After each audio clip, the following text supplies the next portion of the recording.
Hello नमस्ते र हार्दिक स्वागत छ सम्पूर्ण दर्शक तथा श्रोता वृन्दहरुमा युट्युब च्यानल गोर्खा एनालाइसिसमा। अनि हिजो युएस एम्बेसी नेपाल यो फेसबुक पेजमा चाहिँ एउटा पोस्ट आएको थियो। त्यो के हो भने भिजा च्याट अमेरिकी भिसा सम्बन्धी अनलाइन कुराकानी।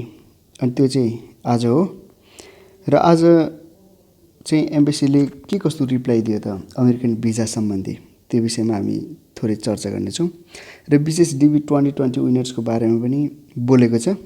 र आज चाहिँ अन्तिम दिन हो, डेडलाइन एक्सटेन्सन हुन्छ कि हुँदैन डिबी 2020 का होल्डरहरूलाई, त्यसको डिसिजन हुने दिन अर्थात् जज मेहताले भन्ने दिन पनि आज भएको कारणले आजको दिन चाहिँ विशेष महत्त्वपूर्ण, यो एउटा जजमेन्टल डे अफ जजमेन्ट होइन, न्यायको दिन जस्तो भइरहेछ। र यहाँ एउटा कमेन्ट गरिएको थियो, नो मोर क्वेसन्स। यहाँ उसले जुन भिजा सम्बन्धी चाहिँ क्वेसनहरू थियो होइन, क्वेसन केही छैन। अब डिबी होल्डरहरूलाई त विशेष 2020 कोलाई त त्यो एक्सटेन्सन हुन्छ कि हुँदैन भन्ने मात्रै हो। अब जतिले बोलाउनु बोलाइसक्यो होइन। त्यस कारणले यहाँ एउटा कमेन्ट मजाको छ, no more questions, we just want to hear about deadline extension for our DB 2020 winner friends भनेको उहाँ। यसमा चाहिँ थुप्रै लाइक पनि आएको रहेछ। सो यसमा चाहिँ एम्बेसीले रिप्लाई गरेको छ, त्यो रिप्लाई हेरौँ होइन। अरूले पनि मेरो नि सेम क्वेसन हो भनेर चाहिँ यहाँ सहमति जनाउनु भएको कारणले यो युएस एम्बेसीलाई यो रिप्लाई दिनु बाध्य परे जस्तो लाग्यो मलाई। अन्डरस्टुड, बुझ्यो कुरा भन्यो होइन। We have not heard any new information on this status of DB 2020 winners whose applications could not be processed before the September 30 deadline. We will post any update when and if we receive any. भनेको अब हामीले जति गर्नुपर्ने काम गरिसक्यौँ र यो DB 2020 विनर्सहरूको चाहिँ September 30 पछाडि काम गर्ने खालको चाहिँ हामीसँग अहिले त्यस्तो इन्फर्मेसन केही पनि आएको छैन र हामीले कुनै नयाँ कुरा थाहा पायौँ भने चाहिँ हामी अपडेट गर्नेछौँ भनेर चाहिँ भनेको छ। पहिला चाहिँ यो डिबी 2020 को विषयमा एम्बेसीले कहिल्यै पनि यो सेप्टेम्बरमा हुन्छ नि भनेको थिएन होइन, अदालतको आदेश आएपछि मात्रै हो, नत्र अगाडि चाहिँ यो हुँदैन नै भन्दै आएको थियो। तर यस पटक मात्रै यस एम्बेसी नेपालले फर्स्ट टाइम भन्दैछ कि हामी विचार गर्छौँ केही खबर आयो भने भन्ने कारणले डिबी 2020 विनर्सहरू जो चाहिँ बाँकी हुनुहुन्छ प्रोसेसमा, जो एक्सटेन्सन चाहिँ हुने रहेछ भन्ने चाहिँ लगभग 95% चाहिँ ग्यारेन्टी छ। तर त्यो एक्सटेन्सन चाहिँ कस्तो खालको हुने हो त्यो पनि हामी चर्चा गर्नेछौँ। र यहाँ एउटा कमेन्टमा चाहिँ राम्ररी एउटा चाहिँ यहाँ कन्फेस गरेको छ यस एम्बेसी नेपालले। उसले यहाँ भन्छ कि यो F1, B1, B2 भिजाहरू चाहिँ अहिले प्रोसेसमा जानेवाला छैन। विशेष गरी यो डिबी 2020 को बारेमा यहाँ के भन्छ भने, if you are a DB 2020 applicant we have processed as many applications as we could before the September 30 deadline. सेप्टेम्बर 30 डेडलाइनभन्दा अगाडि हामीले जति गर्नुपर्ने सकेको गऱ्यौँ होइन। We have not received any further guidance regarding any applications that were left out standing. बाँकीको बारेमा चाहिँ हामी के गर्ने भन्ने विषयमा चाहिँ हामीले केही जानकारी प्राप्त भएको छैन भनेको छ।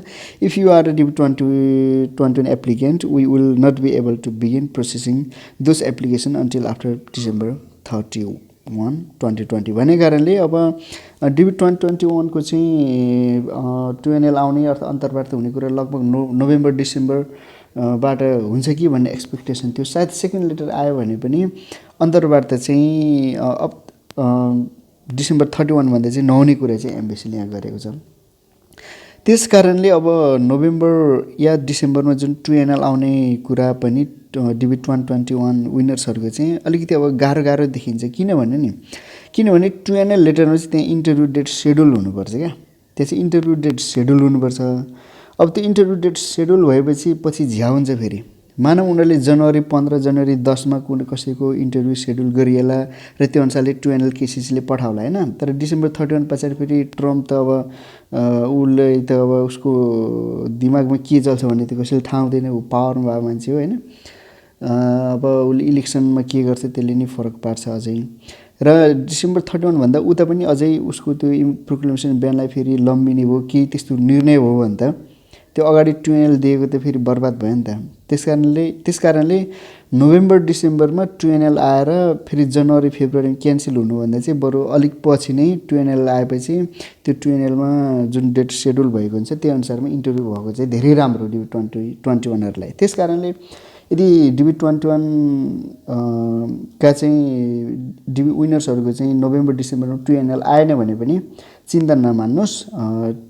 डिसेम्बर नोभेम्बरमा 2NL आएर फेरि जनवरी फेब्रुअरीमा क्यान्सल हुनुभन्दा चाहिँ बरु पछि 2NL एकैचोटि आओस्, त्यही डेटमा चाहिँ रेगुलर इन्टरभ्यू भन्छ, त्यो चाहिँ धेरै राम्रो कुरा हुन्छ। र यहाँ भनेको छ, as many of you know the presidential proclamation halted many immigration applications but we will resume reviewing those cases not affected by the PP in the coming weeks भनेको छ। त्यो भने चाहिँ जस्तो यो IR1, IR2, CR1, CR2 यो अरू विभिन्न केसेसहरू चाहिँ यो प्रेसिडेन्सियल प्रोक्लेमेसन, यो पिपी भने चाहिँ प्रेसिडेन्सियल प्रोक्लेमेसन हो। यो घोषणाले, जुन इमिग्रेसन ब्यान घोषणाले चाहिँ असर नगर्ने केसहरूलाई चाहिँ हामी अवस्थाअनुसार हामी हेर्दै जानेछौँ भनेको छ। त्यो एउटा अपडेट यो हो। र यो डेडलाइन एक्सटेन्सनको बारेमा अर्को हामी के हेऱ्यौँ भने यो चार्ल्स कुकको चाहिँ यो मैले अस्ति राति 2 बजीसम्म बसेर यो मान्छेको अपडेटलाई मैले हेरेँ र अपडेटमा त्यस्तै अब एक्ज्याक्ट डिसिजन भएको थिएन। र त्यो जुन बहस थियो यो DB21 को चाहिँ एक्सटेन्सन हुने कुरा, त्यो बहस सकिएपछि चाहिँ यो चार्ल्स कुक भन्ने जुन यो वकिल छ उसले हालेको चाहिँ यहाँ यस्तो छ, DB2020 the team left it out there for the जज टु डिसाइड, होइन, जजको चाहिँ निर्णयमा चाहिँ छोडिदिएको छ सबै कुराहरू। Good thoughts and prayers to जज Mehta for good decision on Wednesday September 30 भनेको चाहिँ आज हो। आज चाहिँ जज मेहताले चाहिँ एउटा फैसला सुनाउनेछन् कि DB2020 का विनर्सहरूको लागि चाहिँ डेडलाइन एक्सटेन्सन चाहिँ हुन्छ कि हुँदैन भनेर छ। अनि यसमा चाहिँ गोर्खा एनालाइसिसबाट एउटा कमेन्ट पनि गरिएको थियो, thank you Charles Cook and the team, it's great effort and much appreciated, may God give JM भने चाहिँ जज Mehta wisdom from heaven to extend the deadline for DB2020 winners भने त्यो चाहिँ धेरैले मन पराउनु भयो। 16 जनाले लाइक गर्नुभएछ र 4 जनाले चाहिँ रिट्विट गर्नुभएको रहेछ। यहाँ कतिपय चाहिँ तपाईँहरू पनि हुनुहुन्छ होला। र यो डेडलाइन एक्सटेन्सनको बारेमा चाहिँ अर्को यो DB एक्सपर्ट सम्बन्धी DB सम्बन्धी काम गर्ने एकजना मान्छे छन्, त्यो मान्छेको नाम हो ब्रेट साइमन।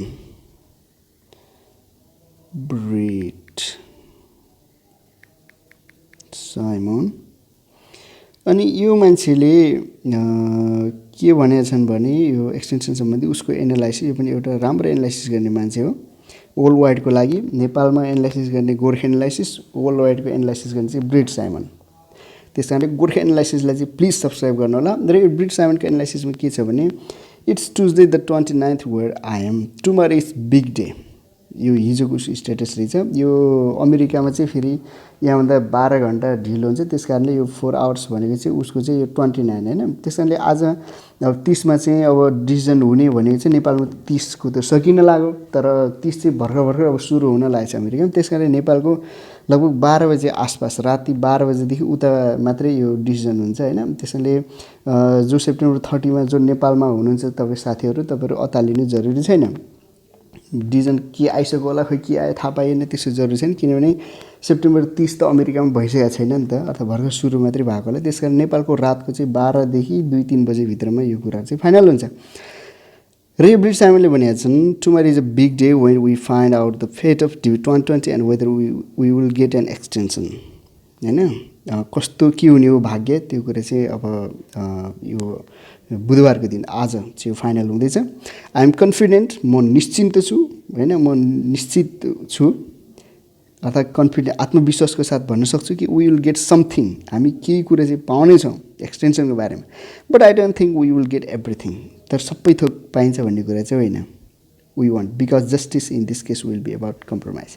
यो जुन एउटा न्यायपूर्ण फैसला हामी सुन्नेछौँ यो चाहिँ अब सबै हामीले सोचेको जस्तो पाराको चाहिँ 100% को चाहिँ एक्सटेन्सन चाहिँ हुनेवाला छैन। यसमा चाहिँ केही कम्प्रोमाइजका कुराहरू हुनेछन्। But every extra visa we take is another one that Trump didn't want to allow. तर अझै केही एक्स्ट्रा केसेसहरूलाई चाहिँ लिनेछ जोहरूलाई चाहिँ ट्रम्पले लान चाहेकै थिएन। ट्रम्पले लान नचाहेको त DB विनर हरेकलाई नै हो लान नचाहेको, होइन। त्यस्तै ट्रम्पले लान नचाहेका मान्छेहरू लाई केही चाहिँ अझै लगिनेछ। सो लेट्स सो हिम, अब हामी देखाउँछौँ, अब अझै मान्छेले पठाएर भन्न खोजेको कुरा हो। I will be travelling for few days, so please be patient with delayed replies भनेको छ। अब उसको बाँकी रिप्लाई कुराहरू छोडिदिउँ यसलाई। त्यस कारण यो ब्रिड साइमनको अनुसार चाहिँ एक्सटेन्सन चाहिँ हुन्छ, ठिक छ, एक्सटेन्सन हुनेवाला छ। तर त्यसमा चाहिँ केही कम्प्रोमाइजको कुराहरू चाहिँ हुन्छन्।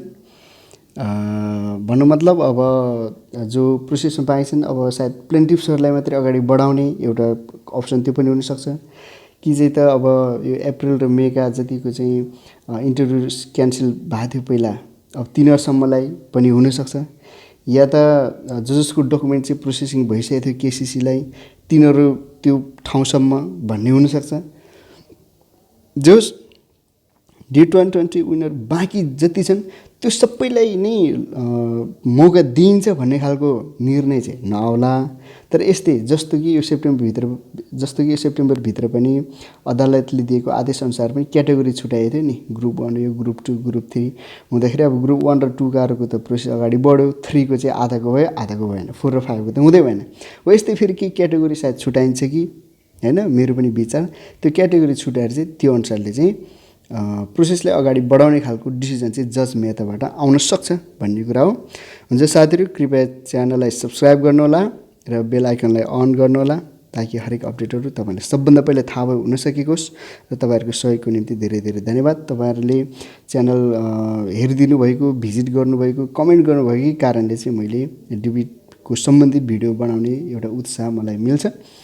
हामी फेरि भेट्नेछौँ, आशा छ। डेडलाइन एक्सटेन्सन त हुने नै छ र म्याक्सिमम सबैलाई फाइदा पुग्ने खालको डिसिजन सहितको एक्सटेन्सन आओस् भन्ने कामना छ। हामी फेरि भेट्नेछौँ अर्को भिडियोमा।